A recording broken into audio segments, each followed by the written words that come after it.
Irmãos, irmãs, que a paz do Senhor esteja conosco, permitindo-nos momentos de entendimento e compenetração.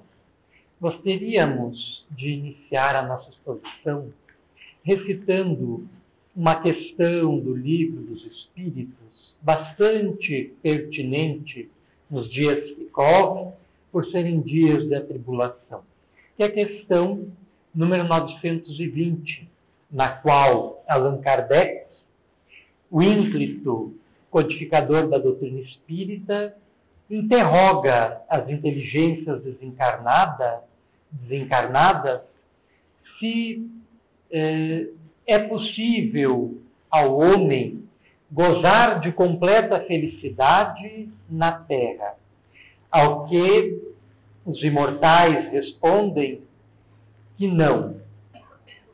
Não, porque a vida foi dada ao ser humano como prova ou expiação. Dele, porém, depende a suavização dos seus males e de ser tão feliz quanto possível seja na face da terra. Esta questão coloca a felicidade de um modo muito interessante. Em primeiro lugar, a felicidade é colocada em termos relativísticos, uma vez que, sendo o plano existencial dentro do qual estamos inseridos muito limitado, não seria possível que experimentássemos a felicidade plena, completa, integral, absoluta. Assim, a felicidade que nos é possível é relativa às características deste plano em que vivemos.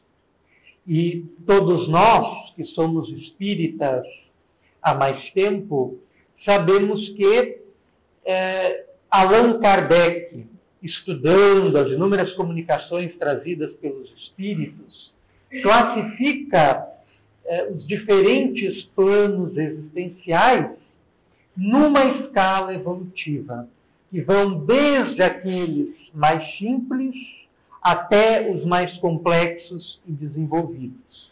O nosso plano existencial estaria mais próximo àqueles que se caracterizam pela simplicidade do que daqueles que já concluíram o seu ciclo de desenvolvimento.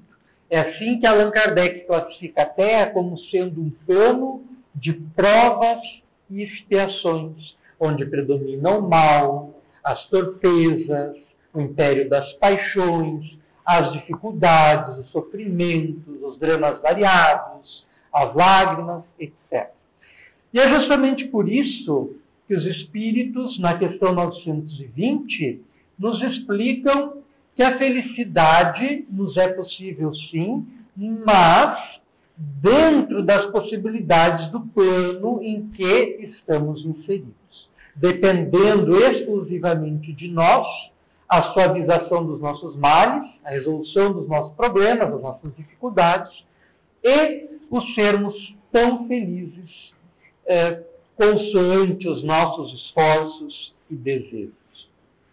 O médico e pesquisador Dr. Augusto Cury, que não é espírita e que é uma das poucas pessoas que se dedicaram a pesquisar o funcionamento da mente e a elaborar uma teoria, um modelo explicativo para a mesma, chamado de teoria e inteligência multifocal. Ele escreveu um opúsculo, um pequeno livro intitulado 10 Leis para Ser Feliz, que traz como subtítulo as ferramentas para se apaixonar pela vida. E nós gostaríamos, dentro do limite de tempo que nos é concedido, de fazermos algumas observações em relação a esta obra do ponto de vista da doutrina espírita. O Dr. Augusto Cury começa explicando que é muito difícil de se conceituar a felicidade, podendo ser traduzida como um estado de bem-estar, de alegria, de bom ânimo, em que tudo está bem conosco mesmo. E coloca que o ser humano, ao longo do tempo, ao longo da sua caminhada pela Terra, tem mirado em alvos desadequados à sua felicidade. E um desses primeiros alvos desadequados seria o dinheiro. Já se tornou chavão a frase que afirma que o dinheiro não traz felicidade. Embora o dinheiro seja essencial para a vida, para a nossa sobrevivência no planeta Terra, nos permitindo a aquisição das coisas que nos são indispensáveis ao existir, ele não nos garante a felicidade nem a plenitude interior. Ele exemplifica, o Dr. Augusto Cury, dizendo que o dinheiro, por exemplo, ajuda a comprar uma cama, mas não o descanso. Ajuda a comprar um presente para uma mulher que se goste, mas não a comprar o amor da mesma. Ajuda a atrair bajuladores, mas não amigos. Então, o dinheiro, embora nos seja importantíssimo e indispensável à vida, ele deve ser canalizado justamente para o atendimento das nossas necessidades. Não pode se transformar no objeto de todas as nossas ambições. Jesus, quando esteve na Terra, disse o seguinte: buscai em primeiro lugar o reino de Deus e a sua justiça, e tudo mais vos será dado em acréscimo. A civilização ocidental pôs esta afirmação, isso que é uma civilização dita cristã, de pernas para o ar, porque estabeleceu como objetivos prioritários o dinheiro, os bens materiais, as posses cada vez maiores e por aí vai.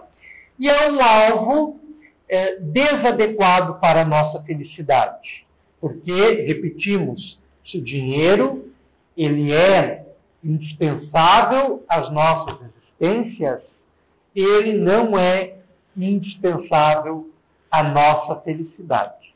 O segundo alvo equivocado para a felicidade seria a fama. Nós devemos, em todas as situações das nossas vidas, procurarmos o sucesso, que é muito diferente da fama. Em tudo aquilo que nós fazemos, em nossos trabalhos, em nossos estudos, em nossas atividades, em nossos empreendimentos, em nossa busca espiritual, em nossos relacionamentos, em tudo nós devemos objetivar o sucesso, o êxito, a vitória. A fama, muitas vezes, acompanha o sucesso. Mas, afirma o Dr. Augusto Cury, que quando a fama chega como consequência do sucesso, nós deveríamos nos comportar como se não a tivéssemos e como se nenhuma importância ela tivesse. E nós temos tido inúmeros exemplos na atualidade de pessoas famosas, mas profundamente infelizes. Pessoas do mundo da música, da televisão, do cinema, que são bem-sucedidas e ao mesmo tempo famosas, mas profundamente infelizes e deprimidas, buscando preencher o vazio que se estabeleceu em seu mundo íntimo nas drogas, no sexo desenfreado, nas conquistas de pequena monta, quando deveriam voltar-se para dentro de si próprias e buscar o que é essencial, que é o amor, que é a alegria, que é a simplicidade, que são as coisas para as quais não necessitamos do concurso do dinheiro para as adquirirmos. Um terceiro alvo equivocado de felicidade seria a cultura acadêmica, né? A formação escolar continuada, né? O curso superior, a pós-graduação e por aí vai. Né? Em linhas gerais, a formação acadêmica também não é pré-requisito para que uma pessoa seja feliz. Infelizmente, nós não temos sabido como viver a vida e vamos estabelecendo pré-condições para sermos felizes. Quando eu conseguir tal coisa, eu vou ser feliz. Depois que eu me formar, eu vou ser feliz. Depois que eu me tornar um médico, eu vou ser feliz. Depois que eu ter meu diploma de advogado, eu vou ser feliz. Quando a felicidade não deveria ser um ponto de chegada, mas sim um caminho permanente por onde seguimos. Desta forma, seríamos, a rigor, sempre felizes. Porque a felicidade estaria transformada para nós em um processo, não em uma meta, em um objetivo.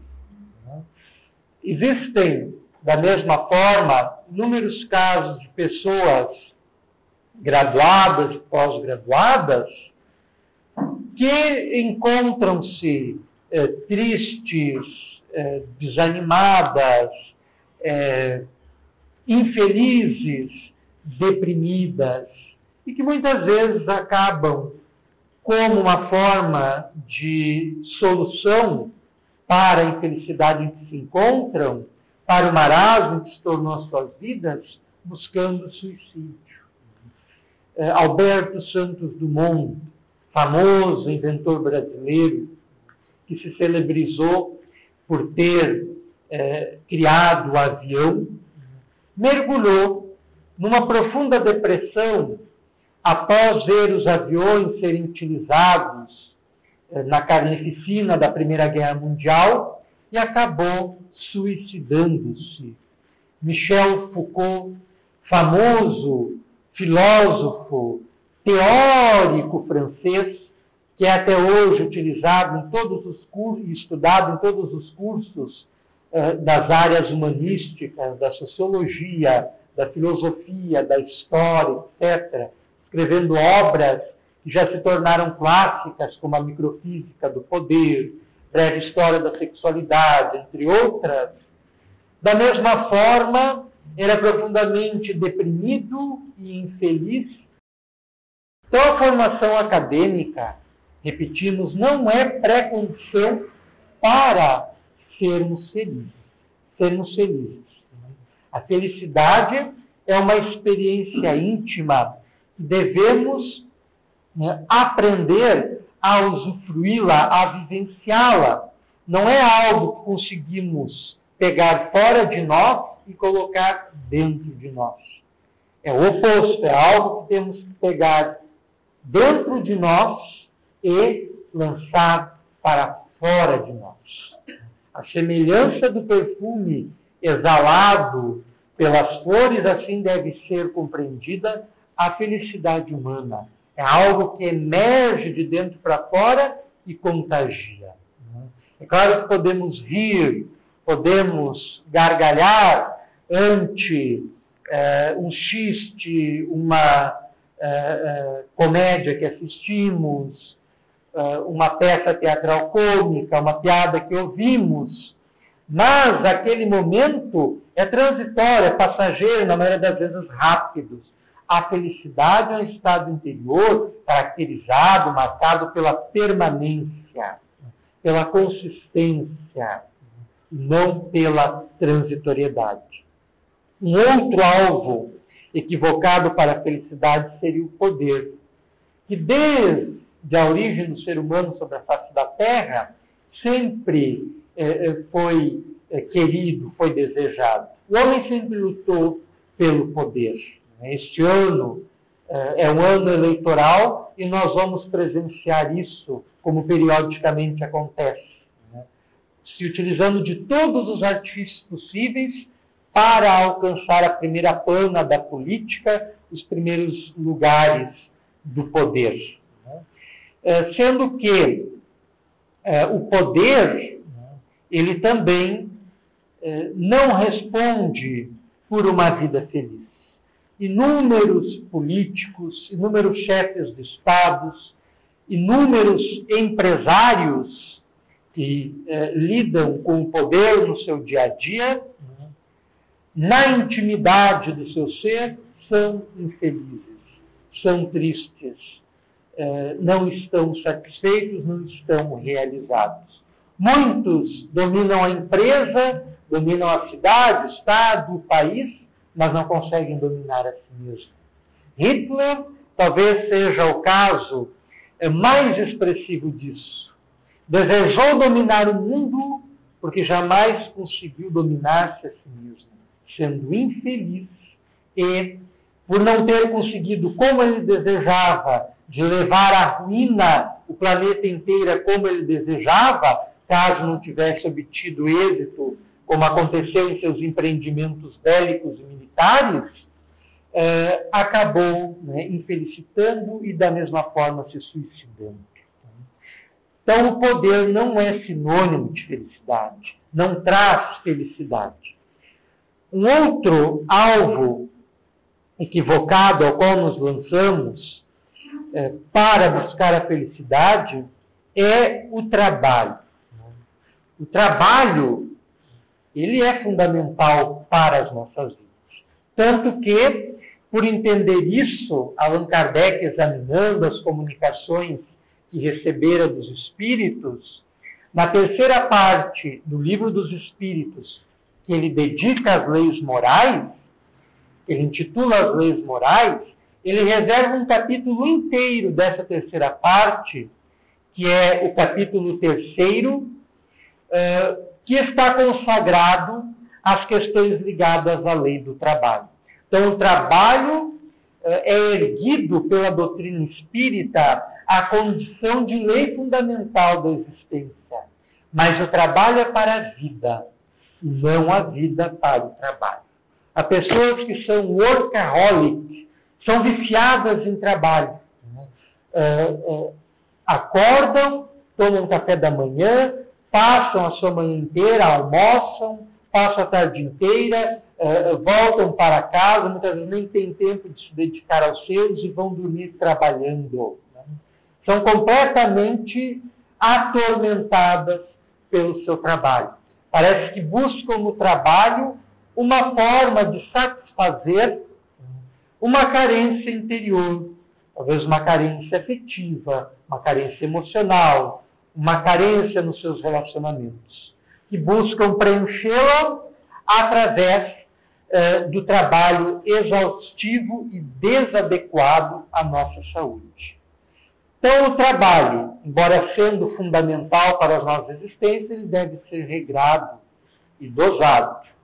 O tempo da escravidão já passou, há mais de um século no Brasil, mas parece que, não obstante toda a parafernália tecnológica que viria, segundo a maioria dos teóricos, para nos deixar com mais tempo livre para dedicarmos aquelas coisas que nos agradassem, parece que essa profecia não se concretizou, porque nós acumulamos uma carga de trabalho cada vez mais opressiva e encontramos menos tempo, menos ensejo para dedicar na procura e na aquisição daquelas coisas que nos trazem alegria, satisfação e felicidade.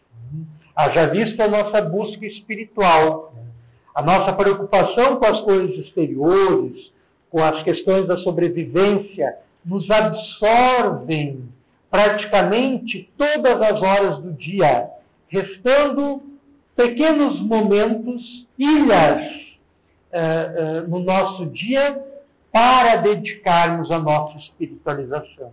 Como deveria ser o inverso. É claro que no futuro da Terra, quando o nosso planeta estiver ampliado o seu plano de vida e se elevado na categoria dos mundos, e os homens forem mais espiritualizados, esse processo estará invertido. Mas ele não irá acontecer do nada. Ele começa desde já pelos nossos esforços para construir uma terra melhor em que possamos encontrar mais oportunidades para elevar nossa alma na direção das metas sublimes que nos estão assinaladas pelo Criador da vida. Então, o trabalho, ele é importante, mas não deve absorver todo o nosso tempo. O doutor Augusto Cury escreve o seguinte: livre-se de ser um viciado em trabalho, a não ser que queira ser o mais competente do cemitério. Um outro alvo da felicidade equivocada seria a segurança. Em função das pressões que nós sofremos, das inseguranças que vivemos no dia a dia, nós acabamos nos preocupando com o seguro da casa, o seguro do carro, o seguro de vida e por aí vai, mas, em contrapartida, nos despreocupamos em relação à nossa segurança íntima, em relação à segurança das nossas emoções, dos nossos afetos, dos nossos relacionamentos. E isso é prejudicial para nós, porque gera uma desarmonia, um desequilíbrio na nossa vida que não nos traz segurança e que nos deixa acabrunhados e infelizes. Então é muito importante protegermos também o nosso íntimo. O que Jesus perguntava, o que é mais importante? Ganhar o mundo inteiro? Mas o que acontecerá se no mesmo dia vier perder a própria vida? Então é importante nós protegermos os nossos patrimônios interiores, que são essenciais. Quantas vezes nós caímos em desalinho, em desarmonia, perdendo o nosso equilíbrio, a nossa paz, a nossa alegria interior, que é o que nós temos de mais importante na vida, em razão das coisas exteriores. Às vezes é alguém que nos atropelou às pressas por onde caminhávamos, é alguém no trânsito que nos cortou a frente, é a fila do banco que está demorada. E isso, essas questões tão simples, tão corriqueiras do dia a dia, às vezes servem para arruinar a nossa harmonia íntima, o que indica que não estamos protegendo os valores do nosso ser. A nossa intimidade não está em segurança. Para buscarmos a felicidade verdadeira, aquela que está dentro de nós, o Dr. Augusto Cury apresenta 10 leis, 10 passos, 10 sugestões para conseguirmos usufruirmos de uma maior felicidade em nossas existências. A primeira lei que ele sugere é intitulada Contemplar o Belo. É muito importante no espaço do nosso dia encontrarmos ensejo para contemplar o belo. Nós nem sabemos o que é contemplar, o que é ficar admirando alguma coisa. Às vezes nem os filhos que nós amamos e que são objeto de todo o nosso apreço, nós temos tempo de parar, sentar, ficar com eles e os apreciá-los, os admirá-los, contemplá-los. Não existe, por exemplo, nada mais belo do que uma risada, uma gargalhada espontânea de uma criança. E nós já não temos mais tempo para contemplar e prestigiar isso. Porque a vida se complexificou a tal modo tornando-se difícil e absorvendo toda a nossa atenção, que nós não temos mais encontrado oportunidade para as coisas simples. Para sentar e tomar um chimarrão com o cônjuge e com os amigos, para conversar sobre as questões do dia, para estabelecer metas em relação à nossa espiritualização, ou planos em relação à própria vida familiar. E há que se voltar no nosso dia a dia a abrir brechas para momentos como estes. Goethe, famoso literata alemão, escreveu uma obra muito famosa chamada Fausto. Ele sugeriu o seguinte: todos os dias deveríamos ler um bom poema, ouvir uma linda canção, contemplar um belo quadro e dizer algumas bonitas palavras. Enquanto espíritas, poderíamos acrescentar: fazer alguma boa ação. Com certeza, seguindo esse singelo preceito, a nossa vida já se transformaria para melhor, elevando a sua qualidade. A segunda lei seria o sono reparador. Nós não temos sabido dormir. Nós temos levado para a cama os nossos problemas, as nossas preocupações, as nossas inquietações. E justamente nós espíritas, que nos vangloriamos de tantos conhecimentos termos sobre a nossa alma e tudo que lhe diz respeito. Nós sabemos muito bem que no momento do sono, o nosso ser espiritual se desprende do corpo, a fim de direcionar-se para onde as suas preocupações o dirijam. Então, se nós estamos completamente voltados para as questiúnculas do dia a dia, para as nossas inquietações, para as nossas problemáticas mais variadas, quando adormecemos, o nosso espírito, a nossa alma, fica presa ao corpo físico, sem conseguir desprender-se por completo, e aí nós temos os sonos atormentados, os sonhos sem nexo, os pesadelos terrificantes, quando não abrimos ensejo, em função do nosso desequilíbrio, para que entidades desencarnadas nos ataquem, agravando ainda mais a nossa perturbação. Então, o sono é algo sagrado. E é muito interessante que esteja numa das leis naturais a necessidade do sono. Não existe pessoa no mundo, a menos que seja normal, que possa prescindir do sono, que possa dispensar o sono. Ele é uma exigência do corpo e também da alma no atual estágio evolutivo em que nos encontramos. Nós sabemos que em outros mundos mais evoluídos que a Terra, o momento do sono é muito breve, muito rápido, quando não é inexistente, porque o espírito pode se desencilhar do corpo conforme a sua vontade, o que não se dá em relação a nós. Então, nós temos necessidade do sono, tanto fisiológicas, para que o nosso corpo entre nos ciclos adequados, a sua equilibração, objetivando a homeostasia, quanto espirituais, para que a nossa alma goze de momentos de liberdade, a fim de encontrar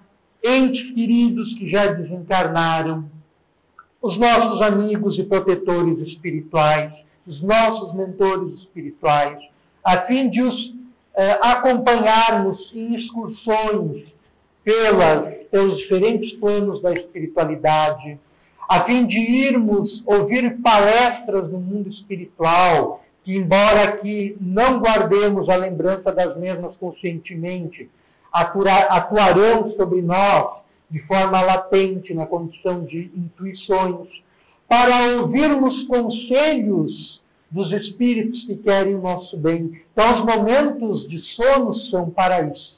São para atender a uma dupla necessidade. De um lado, fisiológicas do corpo, e de outra, necessidades da alma. O sono é um momento também destinado à nossa espiritualização.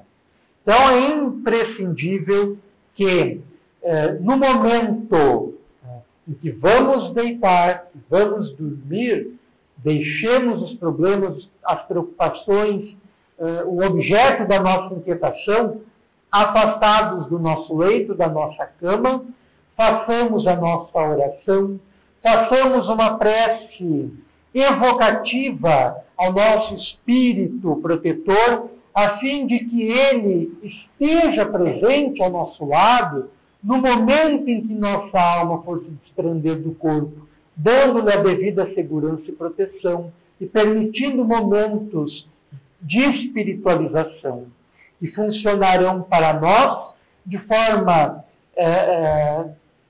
muito útil na solução daqueles mesmos problemas que durante o dia nos atormentaram. E como conseguimos dormir de fato, relaxar, o nosso espírito vai buscar as soluções adequadas para eles. Não vai ficar preso àquelas preocupações. Os anais da ciência e da literatura e também das artes plásticas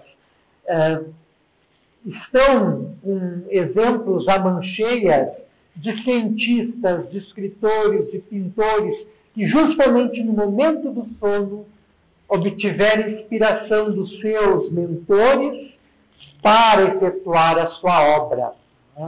Inúmeros cientistas que estiveram absorvidos durante o dia inteiro, às vezes uma semana inteira, às vezes um mês ou um ano inteiro numa determinada questão, consegue, num breve momento de relaxamento em que sua alma se desprende, se eleva e é conduzida pelos seus mentores às regiões mais elevadas da espiritualidade, a inspiração e a resposta que estão procurando para a sua problemática. Existe um cientista, que agora não lembramos o nome, mas que ficou registrado nos anais da ciência química, que ele buscava uma determinada solução para montar um modelo atômico, e ele teve um sonho, e aquele sonho o inspirou para solucionar aquele problema específico. Então, o sono e os sonhos, eles são muito importantes para que nós encontremos sucesso e felicidade em nossas vidas. Passamos assim para a terceira lei, que é intitulada por Augusto Cury como fazer coisas fora da agenda. Nós, invariavelmente, caímos numa rotina, numa mesmice. Fazemos as coisas sempre do mesmo jeito, sempre da mesma forma. Quando, por exemplo, mudamos a rota do nosso trabalho, parece que aquilo ali já não está certo, porque estamos fugindo da nossa rotina. Então é importante justamente fazermos coisas que estão fora da rotina. Mudar a rota do nosso trabalho. Se vamos sempre de ônibus ou de carro, um dia nos propomos a levantarmos mais cedo e irmos a pé, se não é muito distante. Se sempre fazemos uma determinada coisa, sempre do mesmo jeito, tentar fazer diferente, levar a esposa ou o marido para sair, para jantar fora, para quebrar a rotina, isso é importante, é saudável até para a harmonia conjugal, né? Porque o casamento não pode cair numa rotina. Quando o casamento cai numa mesmice, o casamento se torna infeliz, já não satisfaz mais, o parceiro já não tem mais prazer em estar com o outro, e isso pode acabar gerando o insucesso total, o malogro total do casamento. cujo resultado final acaba sendo o divórcio. Então é importante sairmos da rotina, fazermos coisas fora da agenda. Se não temos o costume de caminhar, sairmos um dia para caminhar, apreciar a natureza, sentir o perfume de uma flor, apreciar ou o nascer do sol, ou o pôr do sol, né? Observar as coisas ao nosso entorno, sair da rotina, fazer coisas fora da agenda. A quarta lei, sugerida pelo Dr. Cury, é exercícios físicos e alimentação saudável. Todos os médicos hoje, em uníssono, em comum acordo, né, prescrevem uma dieta saudável e a quebra das vidas sedentárias, a fim de que nos exercitemos, né? Não fazermos musculação, halterofilismo ou coisa que o valha, mas quebrarmos o sedentarismo, nos exercitarmos para termos uma vida mais saudável e também mais feliz, uma qualidade de vida maior. Porque o sedentarismo, hoje é sabido, é responsável por um grande número de moléstias, de doenças que se manifestam ao longo do tempo. E os exercícios são preventivos a essas moléstias, a esses problemas. A quinta lei, de extrema importância, gerenciar a emoção. Jesus dizia: não podemos servir a dois senhores. O que podemos interpretar aqui no sentido de que ou nós dominamos a nossa emoção ou somos por ela dominados. Então nós precisamos aprender a controlar as nossas emoções, os nossos sentimentos, a fim de não explodirmos por qualquer coisa, mas termos autocontrole em todas as nossas relações. Nós estamos acostumados, ao sofrermos um estímulo, a darmos de imediato uma resposta.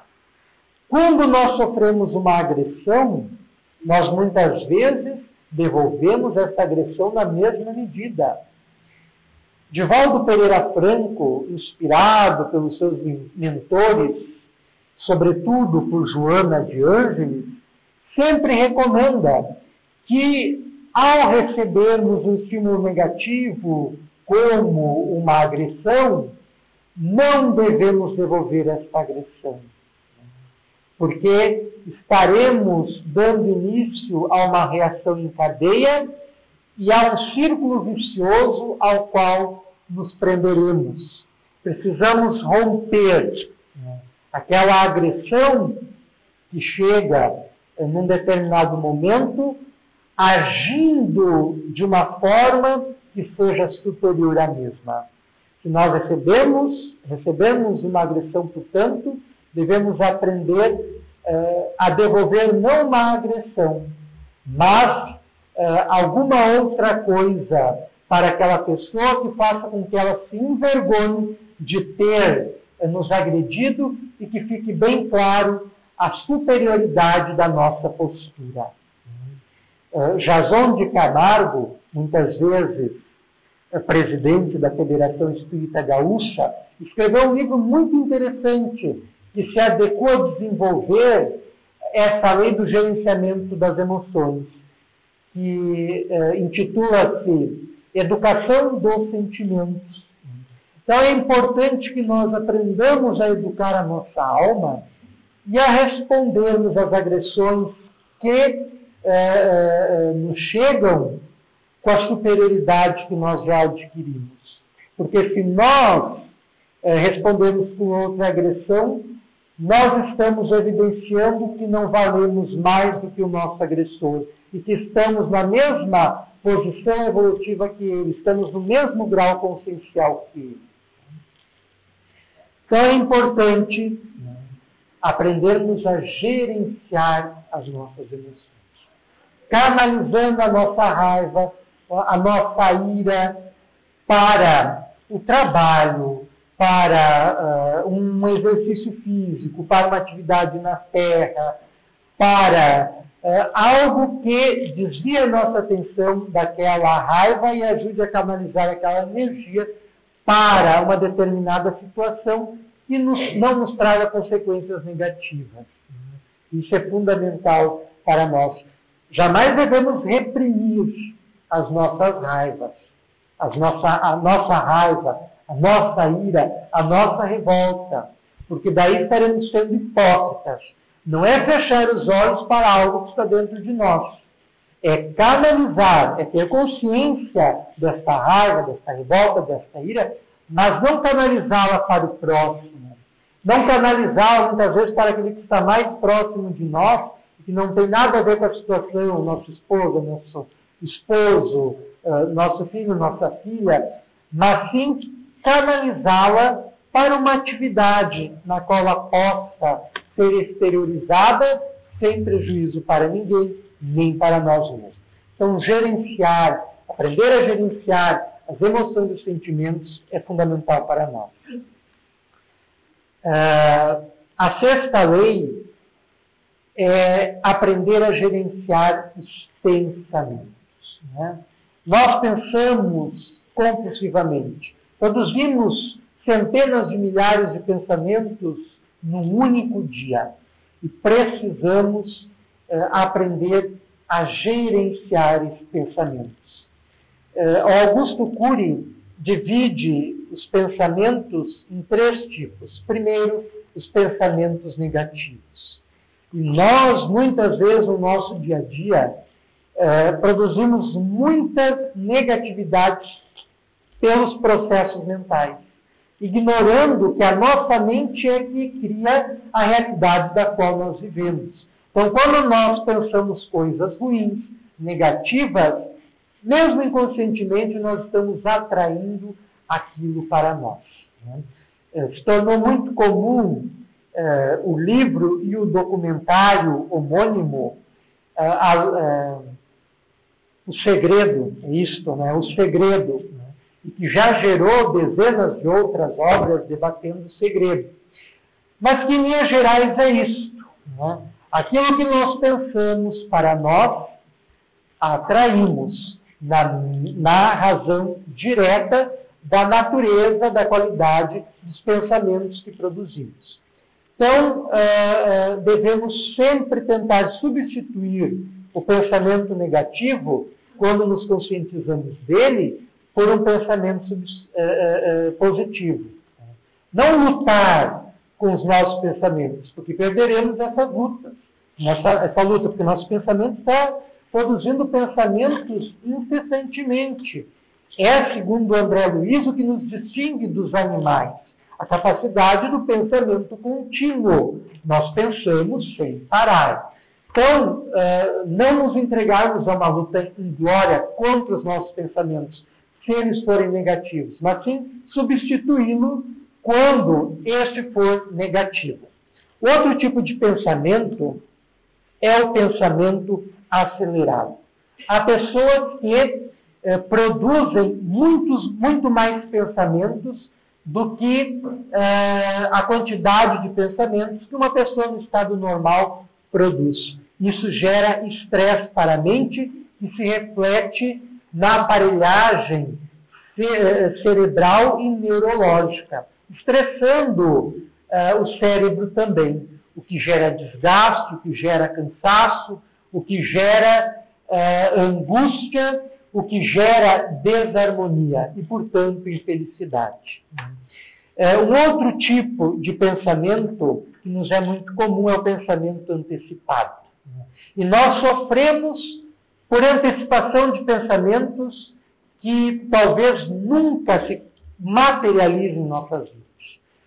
O Dr. Augusto Cury chega a apontar que 90% das coisas que ficamos maquinando em nossas mentes jamais chegam a acontecer. Quando vamos sair de casa, por exemplo, já pensamos, se vamos sofrer um acidente, se vamos ser assaltados e por aí vai. né? E muitas vezes nunca nos acontece. Então, nós sofremos por antecipação. Conta-se que um representante comercial foi para o interior fazer uma entrega e o carro estragou-se lá numa rua erma do caminho por onde ele seguia. E havia uma casa muito distante, era uma região de colonização alemã, e ele resolveu ir até aquela casa, mas já pensando, aquele alemão não vai me atender bem, não vai me ajudar, não vai me prestar o socorro. E foi naquela luta consigo mesmo até chegar a casa. E será que ele vai me ajudar? Será que não vai me ajudar? E ele precisava de uma ferramenta para consertar o seu carro. Então, quando ele chegou na casa, né, bateu na porta, um senhor muito solícito, realmente de descendência alemã, atendeu a porta e perguntou sim, pois não. E ele olhou com uma cara brava para o senhor e disse: como é que é? Empresta ou não empresta? Então, nós sofremos por antecipação. Né? E nós precisamos mudar isso para encontrarmos paz dentro de nós. E assim nós vamos rapidamente para a 7ª lei, que é proteger os solos da nossa memória. O estresse que nós vivenciamos no nosso dia a dia tem prejudicado a nossa memória, sobretudo aquela mais recente. Então, esquecemos do que aconteceu há pouco tempo, nos falta um determinado nome, queremos lembrar de uma pessoa e não conseguimos. Isso é uma das características mais cruciais da vida acelerada que nós vivemos na atualidade. E o doutor Augusto Cury afirma o seguinte, que é importante reescrever os arquivos doentios que muitas vezes nós arquivamos em nosso íntimo, no solo da nossa memória, do medo, de uma situação difícil pela qual passamos, da angústia que sentimos, etc. Algo semelhante nos diz o Dr. Jorge Andréa, que fala que todas as nossas experiências estão arquivadas no nosso inconsciente ou zona espiritual na forma de núcleos em potenciações. E alguns estão em desarmonia, que precisam ser, ao longo das vidas sucessivas, serem corrigidos, serem trabalhados. O mesmo diz o Dr. Augusto Cury quando ele fala que é importante reescrever alguns dos nossos arquivos. A 8ª lei é trabalhar perdas e frustrações. É importante frisarmos que a felicidade é um estado interior, não exterior. Então, as coisas que nos acontecem exteriormente não podem afetar o clima da nossa felicidade, por ser esta um estado psicológico, um estado da mente, um estado espiritual. Assim, nós precisamos aprender a lidar com as perdas, com as frustrações, com os insucessos da vida, fazendo com que eles não prejudiquem, o nosso clima de paz e de felicidade. A 9ª lei é aprender a ser um empreendedor. Saber colocar os nossos sonhos, projetos, ideias em prática. Isso é fundamental na nossa vida. Aqui, quantos trabalhadores espíritas há, ou então quantos trabalhadores espíritas em potencial se encontram? Então, sugiram alguma ideia, coloquem algum pensamento que veio à tona em prática, procurem os responsáveis pela casa, a fim de contribuir para o progresso, para o crescimento, para o desenvolvimento material e espiritual da casa. E assim, em todas as situações da nossa vida, precisamos aprender a sermos empreendedores. O que não está bom, nós temos que conseguir fazer ficar bom de acordo com o que nós queremos. Assim chegamos na 10ª lei, que é muito importante, ainda mais sendo estipulada por um médico. Inteligência espiritual. Aqui nós pediremos licença para ler um trecho. Embora haja radicalismos e intolerância religiosa que depõem contra a inteligência, procurar por Deus, conhecê-lo e amá-lo é um ato inteligentíssimo. O amor do ser humano pelo autor da sua vida produz força na fragilidade, consolo nas tempestades, segurança no caos. Então, a inteligência espiritual é justamente essa que nós estamos desenvolvendo aqui na Casa Espírita, pelas palestras que assistimos, pelas leituras que fazemos, pelos esforços que investimos em nós para nos melhorarmos, pela oração na qual nos entregamos a Deus. Tudo isso contribui para o desenvolvimento da nossa inteligência espiritual e, por extensão, da nossa espiritualidade. Estas 10 leis sugeridas pelo Dr. Augusto Cury certamente são ferramentas muito sugestivas para conseguirmos, aos poucos, tijolo após tijolo, irmos edificando a felicidade em torno de nós, em bases bem assentadas, bem firmes, para que quando chegarem as intempéries e as dificuldades da vida, ela não seja demolida, ela não seja abalada. Nós agradecemos a atenção de todos e pedimos ao Senhor da vida que nos abençoe e permita o quanto seja possível para nós e para aqueles que conosco convivem, sermos felizes, alegres e estarmos sempre em paz. Muito obrigado.